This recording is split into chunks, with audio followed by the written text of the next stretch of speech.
Hola, ¿qué tal? Muy buenos días. Los saluda su servidor y amigo en Cristo Jesús, Luis Aleán, con la bendición del Padre, del Hijo y del Espíritu Santo.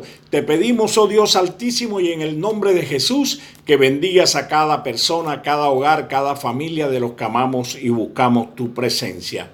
Que se abran, oh Dios grande y poderoso, las ventanas de los cielos, para que abunde y sobreabunde tu gracia y tu favor sobre todos tus hijos, para que nos vaya bien en este día y todos los días de nuestra vida, en el nombre de Jesús.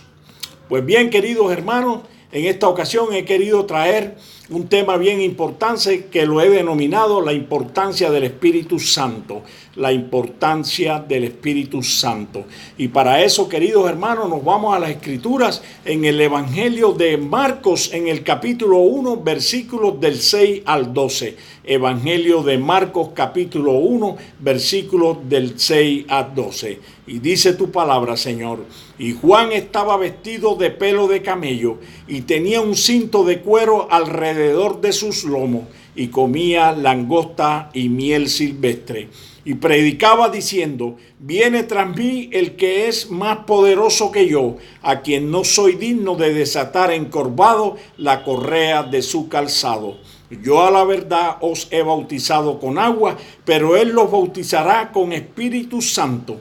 Aconteció en aquellos días que Jesús vino de Nazaret de Galilea y fue bautizado por Juan en el Jordán.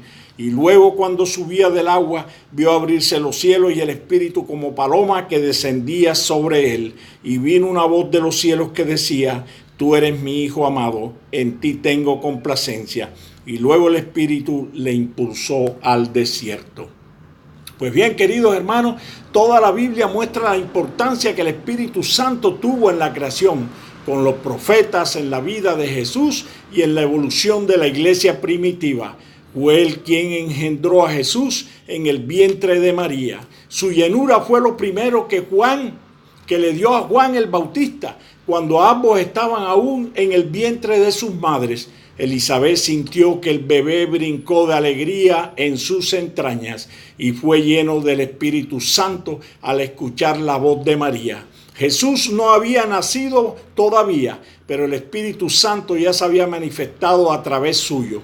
Lo primero que dijo Juan el Bautista acerca de nuestro Señor fue que bautizaría en Espíritu Santo y fuego.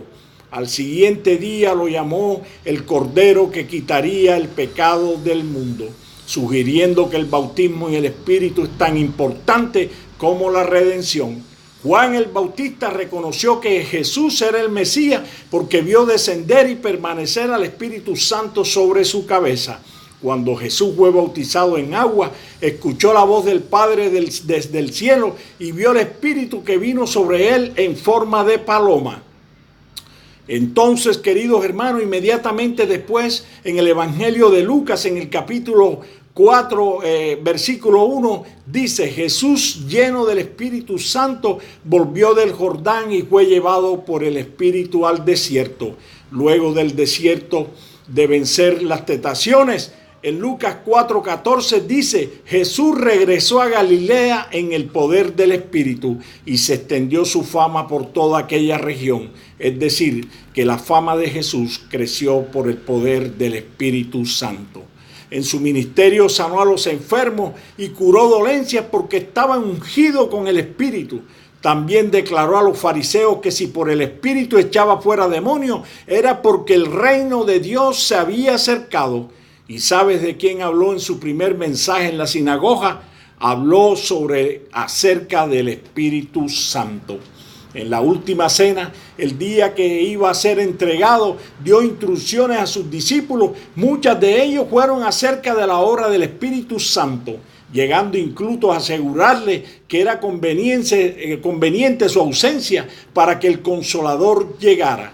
Cuando Jesús murió, se entregó mediante su Espíritu eterno y resucitó por el mismo poder.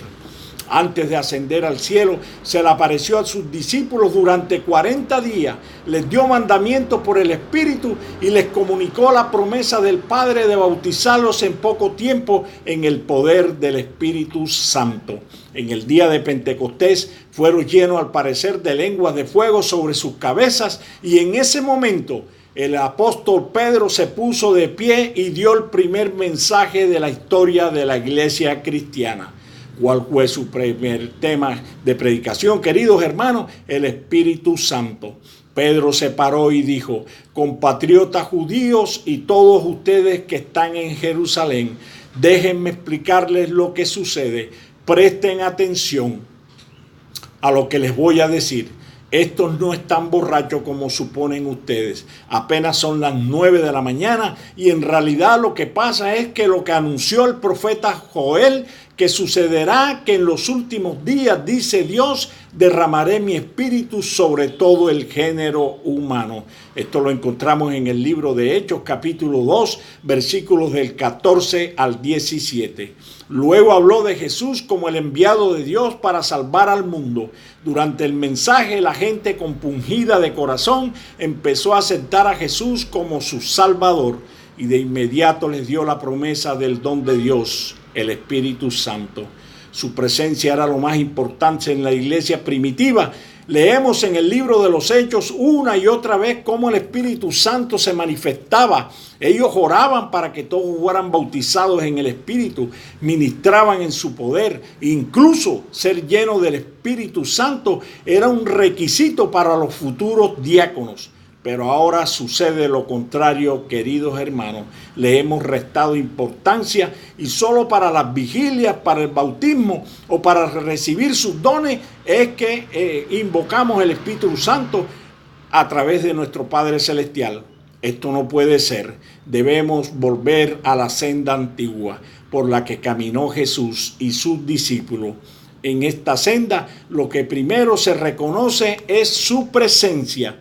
El Espíritu Santo nos habla, el Espíritu Santo escucha, querido hermano, el Espíritu Santo enseña y nos anhela, nos guía y nos recuerda la palabra, nos santifica e intercede por nosotros. Se le puede resistir y apagar, se le puede hacer enojar o se le puede hacer entristecer. No podemos estudiarlo sistemáticamente, pues no podemos encerrar en un concepto a una persona. El Espíritu Santo es sobrenatural.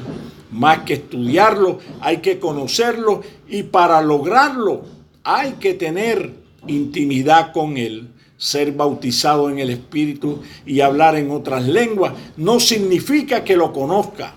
Conocer todos sus atributos y cualidades no necesariamente conduce a una mayor intimidad.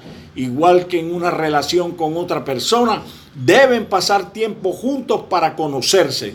Lo más importante en nuestra vida debería ser caminar en la presencia de Dios. Su compañía vale más que cualquier cosa. Por esta razón el Señor no nos ha dado al Espíritu Santo, que nos acompaña y nos da el poder de Dios. El Espíritu Santo de Dios tiene poder. El Espíritu Santo de Dios nos enseña. El Espíritu Santo de Dios nos revela lo ancho y lo profundo de su palabra, para que en ti esté ese poder, esa gloria, esa manifestación de Dios ante los demás. El Espíritu Santo mora dentro de mí y de ti. Cuando tú recibes a Jesús como su Señor y suficiente Salvador, entonces el Espíritu Santo comienza a manifestarse en su vida y Él comienza a guiarte, comienza a hablarte, comienza a limpiarte, comienza a mostrarte el camino que debes seguir. El Espíritu Santo de Dios tiene el poder de hacerlo. Nosotros debemos tener una comunión, una intimidad con el Espíritu Santo cada día de nuestras vidas. Cuando oremos al Padre, le pedimos en el nombre de Jesús y en el poder del Espíritu Santo que nos revele todas las cosas. Jesús le dijo a sus discípulos: vendrá el Consolador, el que intercederá por nosotros. Cuando estemos en gran aflicción, cuando tengo duda, cuando queremos iniciar un proyecto, debemos pedirle a Dios y en el nombre de Jesús para que el Espíritu Santo nos revele cuál es su bondad, cuál es su voluntad agradable y perfecta. Él nos guiará, Él nos llevará, Él nos hablará a través de su palabra por el mismo poder. El Espíritu Santo es el que te da el discernimiento para entender la palabra de Dios. No puedes entender la palabra, no puedes razonarla como hombre, como ser humano, si no te la revela el Espíritu Santo de Dios. Tú puedes leer un texto 10 veces, 20 veces y no se te es revelado